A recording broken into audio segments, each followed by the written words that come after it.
Sveiki, su jumis Solveiga ir šiandien noriu pasikalbėti apie ritualus.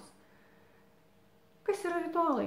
Ritualai tai yra kasdieninis dalykas, kurį mes kartojame 21 dieną.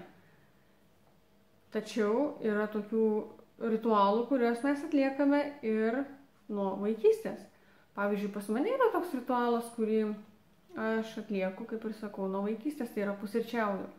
Ir man jis taip patinka. Taip pat turiu 2 labai mylimus ritualus, kuriuos jau daugiau negu 21 dieną darau ir galiu jais pasidalinti. Pirmas ritualas tai yra vakarais prieš miegą aš padėkoju 3 žmonėms ir už tai, kad jie man kažką tai tą dieną padėjo arba pagelbėjo arba šiaip davė gerą dieną. Ir taip pat padėkoju rytais Dievui už tai, kad jis man davė gražią dieną.